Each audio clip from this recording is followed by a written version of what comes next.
there is a significant difference between noesis and gnosis. Noesis is formalizing.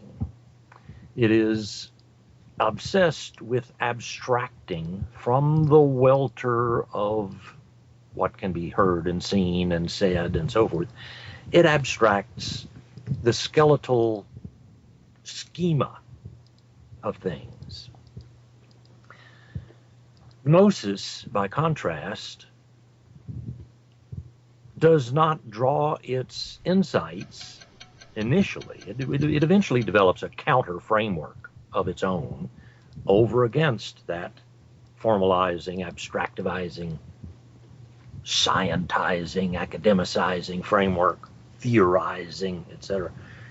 There's nothing. The first thing to understand. I have a difficult time shoehorning all this stuff into the same sentence. The first thing to understand is there's nothing that isn't capable of turning into an orthodoxy, a dogma, a dogmatology.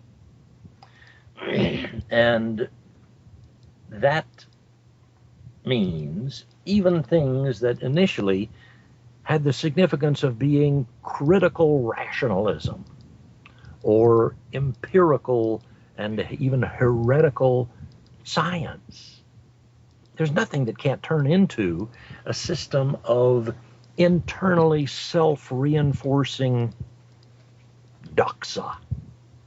That is, the beliefs of the many, conformitarian perspectives and assertions and assumptions, etc.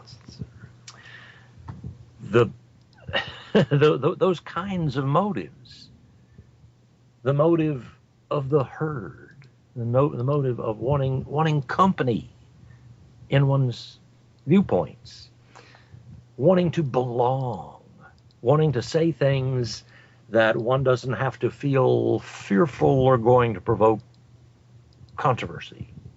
The primordial hunger for chumminess. I mean, what the German, of course, has got a great term for this, Gemütlichkeit, the kind of fellow feeling, the sense of fellowship, the sense of, in Greek, this is koinonia, the communality, etc. Well,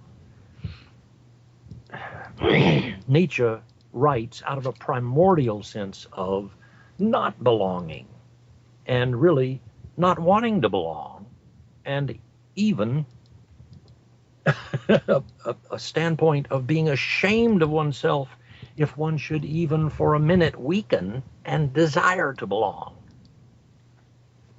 Saying things that are designed to appeal to other people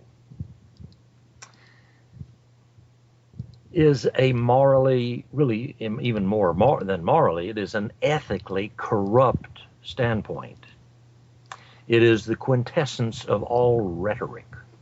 Rhetoric is the desire to curry favor with other people, and in an extreme condition, this infects one's own self-relations, so that one is saying things not for the sake of their being true and evident and insightful. One is saying things for the sake of catering or pandering to something in oneself that makes one feel good. Truth has a piercing, incandescent, a cauterizing quality to it. Truth